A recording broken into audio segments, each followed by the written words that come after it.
안녕하세요. 이번 실습에서는 지난 이론 강의 시간에 언급했었던 모형의 적합도가 인과관계를 지어 줄 수 있는지에 대해서 한번 실습을 해보도록 하겠습니다. 그래서 CFA 폴더에 들어있는 파일 중에서 하나를 열어서 제가 편집을 했고요. 하나는 패스, 또 다른 하나는 패스2라는 이름으로 파일을 각각 저장을 했습니다. 코드의 구조를 보면 여기 variable은 뭐 기본 구조가 똑같고요. 모델 아웃풋이 있고 이번 실습에서는 두 모형의 적합도를 동일한지를 확인해 보기 위해서 결측치는 모두 일단 제거를 하고 분석을 해 보도록 하겠습니다. 그래서 그 모형에 투입된 변수들은 똑같고요. 그 다음에 사용할 변수도 국어 자기 효능감에서 관찰 변수 국어 자기 효능감을 하나, 그 다음에 국어 수업 이해도 관찰 변수 하나, 국어 성취도 하나, 요런 세 가지의 관찰 변수를 각각 투입을 했습니다. 그리고 모델 구성은 차이가 있는데요. 한 가지는 국어 수업 이해도에 국어 자기 효능감이 영향을 미친다. 그리고 국어 성취도에는 수업 이해도가 영향을 미친다는 모형입니다. 그러니까 제일 앞에 독립변수로 국어 자기 효능감, 그 다음에 국어 수업 이해도, 그 다음 마지막 종속 변인으로 국어 성취도가 되는 모형이고요. 오른쪽에 있는 패스2라는 파일은 이렇게 지정을 했습니다. 국어 수업 이해도에 성취도가 영향을 미치고 어, 자기 효능감에 국어 수업 이해도가 영향을 미친다. 그러니까 독립변인으로 국어 성취도, 그 다음에 국어 수업 이해도가 영향을 받아서 마지막 종속 변인으로 국어 자기 효능감, 그러니까 방향이 완전히 반대가 되는 국어 수업 이해도를 중심으로 자기 효능감과 국어 성취도가 자리를 바꾼 그런 모형이 되겠습니다. 그래서 이렇게 구성한 모형을 한번 어, 돌려서 결과를 한번 확인해 보도록 하겠습니다.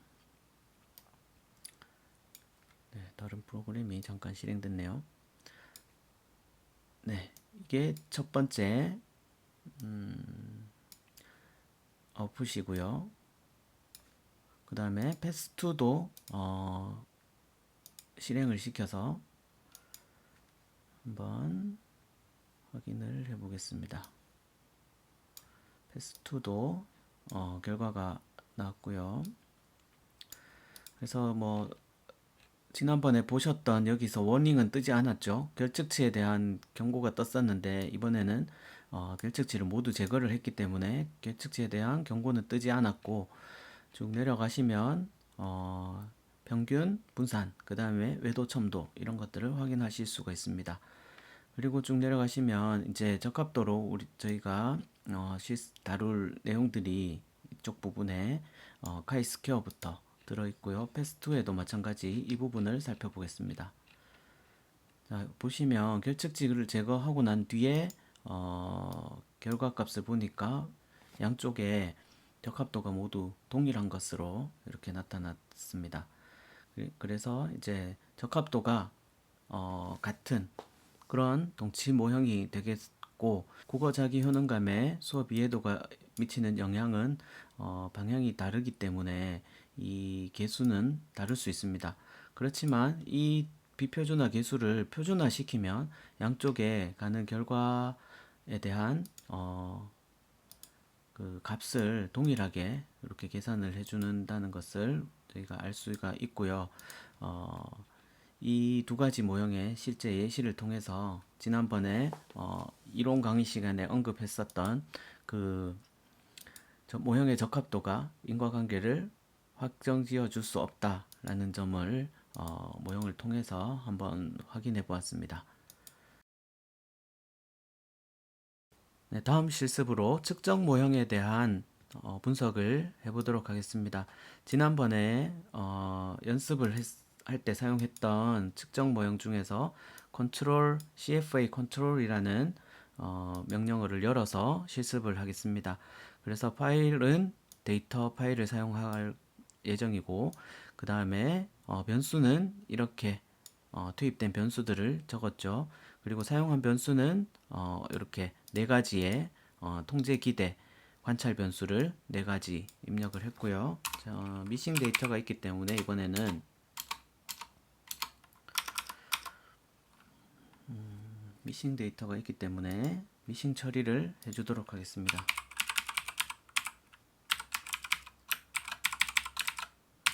자, 그 다음에 컨트롤이라는 잠재 변수를 만들고 이 컨트롤이라는 잠재 변수는 통제 기대라는 관찰 변수 4개로 구성되어 있음을 알 수 있습니다.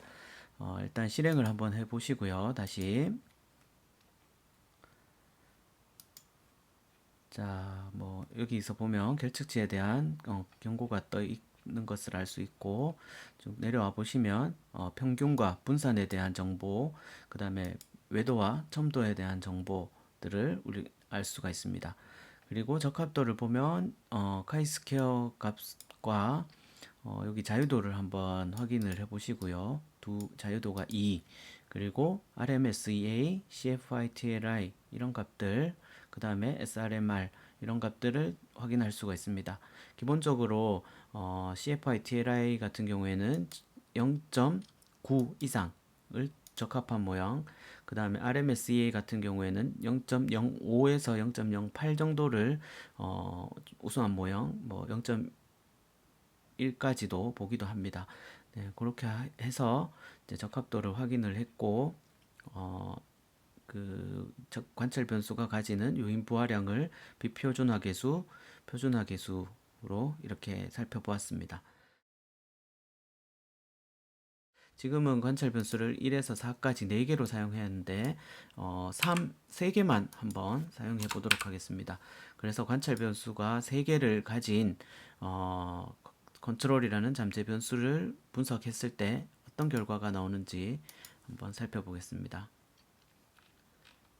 자, 관찰 변수의 3개의 관찰 변수로 잠재 변수를 구성했을 때는 자유도가 0, 그리고 카이스퀘어 값도 0, RMSEA도 0, CFITLI가 1인 완벽하게 적합한 모형이 산출된 것을 알 수 있습니다. 왜 이런 결과가 나오는지는 이론 강의 시간에 조금 더 다루도록 하겠습니다. 그러면 두 개일 때는 관찰 변수가 두 개일 때는 어떤 적합도가 나오는지 한번 분석을 해 보겠습니다. 잠재 변수가 하나이고 하나의 잠재 변수에 관찰 변수가 두 개 달려 있을 때 어떤 결과가 나오는지 확인해 보겠습니다. 결과 값 중에서 모형에 대한 어떤 경고가 여기서 나타나는데요. 자유도가 음수로 나타났다. 그래서 이 모델은 판별이 되지 않았다. 이런 내용들을 볼 수 있고요. 그래서 모형을 확인해라. 이런 경고를 확인할 수 있고 자유도가 마이너스 1인 것을 알 수가 있습니다. 그래서 관찰 변수의 개수에 따라서 이 잠재 변수를 구성하는 모형이 판별이 될 수 있을 것인가, 판별이 불가능한 모형인가를 확인을 할 수가 있는데 이런 내용에 대해서는 이론 강의 시간에 다시 한번 다루도록 하겠습니다. 다음으로 몇 가지 측정 모형을 구성해서 측정 모형에 대한 분석을 해보도록 하겠습니다. 먼저 자기 효능감 문항을 가지고 와서요. 자기 효능감에 대해서 측정 모형을 구성해 보도록 하겠습니다. 그래서 5번부터 19번까지의 측정 문항이 있고요. 그 다음에 여기에서는 국어가 어떤 건지 살펴봐야 되겠죠. 코드북을 열어서 문항 번호를 확인해 보겠습니다. 국어 효능감은 15번에서 19번까지입니다. 그래서 국어 효능감을 잠재 변수로 만들어 보겠습니다. 일단 잠재 변수의 이름을 정하고 15번부터 19번까지를 배치시킨 다음에 영어 관찰 변수를 확인을 해보면 영어 자기 효능감은 10번에서 14번까지인 것을 알 수 있습니다. 그래서 영어 자기 효능감은 10번에서 14번으로 하고요. 수학 자기 효능감을 5번에서 9번까지 해서 분석을 한번 해보도록 하겠습니다. 지금 이 상태로 분석을 하면 지난번에 만들었던 통제기대 측정 모형에 덮어 써지기 때문에 다른 이름으로 한번 저장을 해볼게요. 효능감이라는 에피커시를 이름으로 해서 저장을 하도록 하겠습니다. 네. 그래서 분석을 한번 해보면 결과를 확인할 수가 있는데요.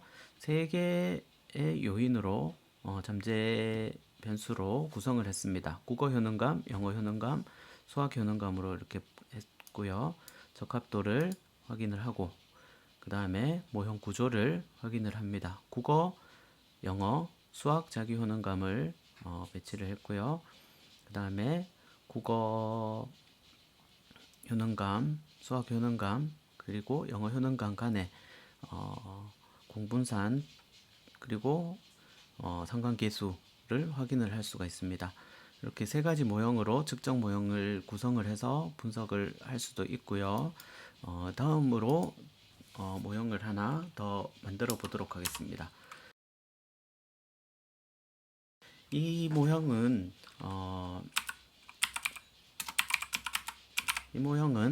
자기 효능감이라는 그 상위에 효능감을 설정을 했고 그 효능감 아래 국어, 영어, 수학 효능감을 또다시 요인 구조로 만드는 모형입니다. 그래서 분석을 한번 해보도록 하겠습니다. 자, 분석을 하면 이렇게 모형이 추정이 되었고요. 적합도를 확인을 할 수가 있습니다. 그리고 요인 구조가 이번에는 서로 상관관계를 확인을 하지 않고 자기 효능감이라는 요인 아래에 세 가지 요인을 다시 구성을 했기 때문에 이런 또 각각의 요인 부하량이 이렇게 생성이 되고요. 표준화 계수도 확인을 해서 이 자기 효능감이라는 잠재 변수의 하위에 국어 자기 효능감, 영어 자기 효능감, 수학 자기 효능감이라는 잠재 변수가 또 어떤 요인 부하를 가지고 구성이 되어 있는지 확인을 할 수 있는 그런 모형이 되겠습니다. 다음으로 지난 시간에 실습했었던 자기 개념 측정 모형을 열어서 다시 한번 측정 모형을 구성해 보도록 하겠습니다. 지난 시간 실습 자료로 이렇게 사회, 가족, 신체, 학업적 자기 개념을 4요인으로 구성을 했었고요. 4요인으로 구성을 해서 결과를 살펴보고 적합도를 확인했었는데요. 이번에는 이 사회적 자기 개념, 그 다음에 가족, 신체, 학업 자기 개념을 자기 개념이라는 큰 요인의 상위의 잠재 변수를 구성하고 그 하위로 네 가지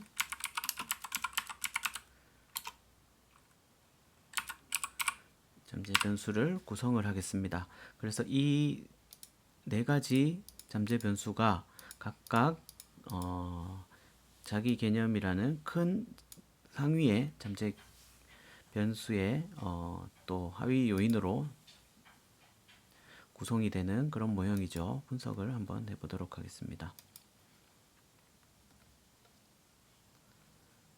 분석을 하면 결과를 확인을 할 수가 있고요. 쭉 내려오시면 적합도를 확인을 할 수가 있습니다.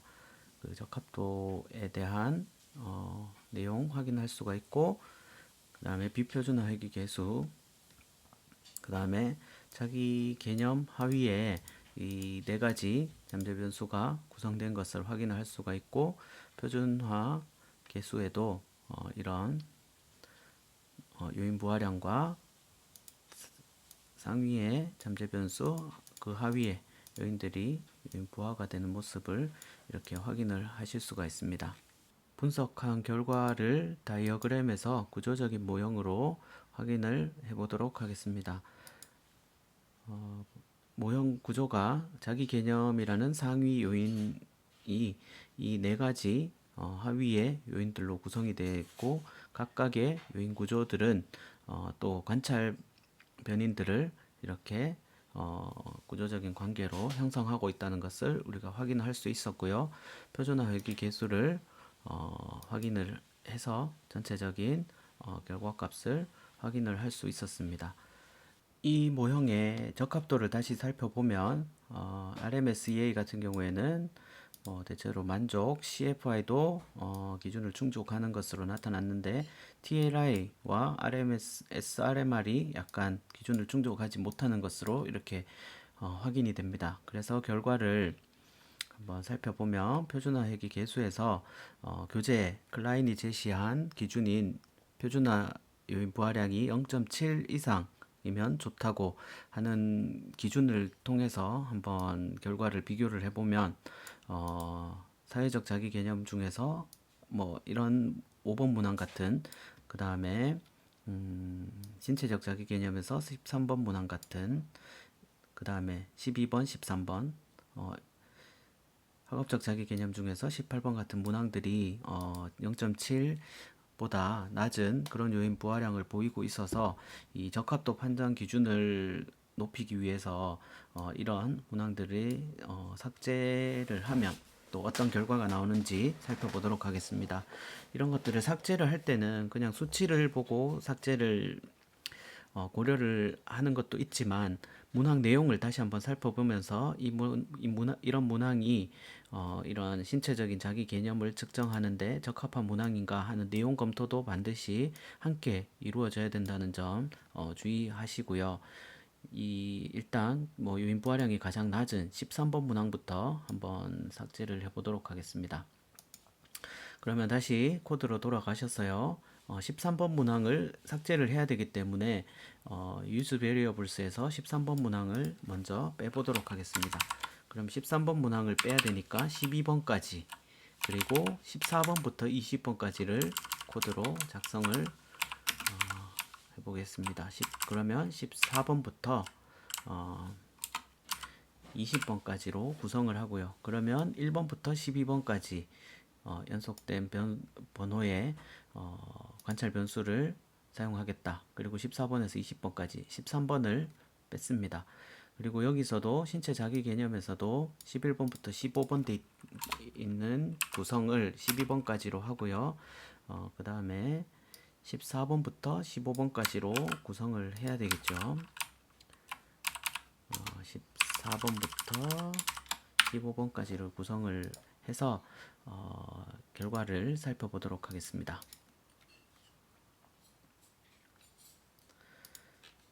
적합도를 한번 보시면 RMSEA는 뭐 약간 다시 올라간 것을 볼 수 있고, 그 다음에 TLI 값 같은 경우에는 0.888에서 892로 약간 좋아진 것을 볼 수 있죠. SRMR도 약간 낮아진 것을 볼 수 있습니다.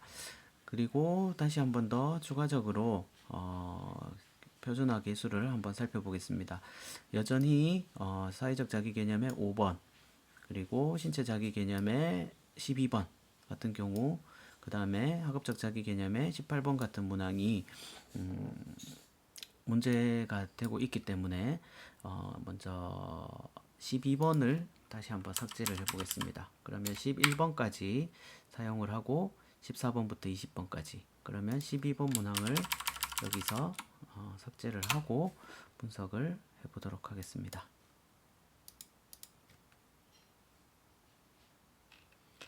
자, 결과를 보시면 적합도가 RMSEA는 다소 낮아진 것, 그 다음에 CFI, TLI가 모두 충족된 것, SRMR은 여전히 약간 기준보다 높은 것을 볼 수 있습니다.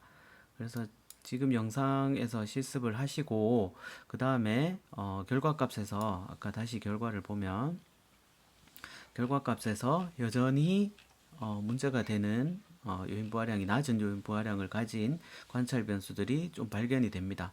그러면 5번, 그 다음에 허겁적 자기 개념의 18번 문항도 삭제를 해보면 또 어떤 결과가 나오는지를 확인을 해서 그 결과 파일을 이 아웃풋 파일 이대로 저장을 하셔가지고 제출을 하시면 되는데요. 그 문제가 되는 그 두 문항을 삭제를 하고 분석을 해서 아웃풋 파일을 제출을 하시면 되겠습니다. 이 모형의 요인 구조를 보면 자기 개념을 각각 이렇게 관찰 변수로 구성을 해서 네 가지 잠재 변수로 구성을 했고요. 그 다음에 네 가지 잠재 변수를 또 하위에 두고 상위에 자기 개념이라는 이런 또 상위에 자기 개념 잠재 변수를 구성을 한 모형이죠. 그래서 이러한 모형을 이렇게 해서 나는 분석이라든지 해석에 자기 개념을 가지고 설명하겠다 하는 경우에는 이런 모형으로 구성이 가능하고요. 나는 각각의 자기 개념의 특성을 가지고 모형에 투입해서 이 자기 개념들이 어떤 다른 변인들과의 각각 가지는 관계를 분석하고 싶다 하면 지금처럼 이렇게 네 가지 자기 개념을 각각 잠재 변인으로 구성해서 모형에 투입을 하시면 되겠습니다. 이러한 판단은 내가 연구 문제를 어떻게 설정하느냐, 그리고 이론적 배경에서 이 자기 개념을 어떻게 다루고 있느냐, 그리고 다른 변인들과의 관계성을 어떻게 구성할 것인가에 달린 것이지, 적합도를 보고 기계적으로 판단해서는 되지 않는다는 점 이해를 하시고요. 오늘 실습에서 나왔던 구체적인 적합도의 해석이라든지 모형의 판별에 대해서는 이론 강의 시간에 다시 추가적으로 다루도록 하겠습니다. 수고하셨습니다.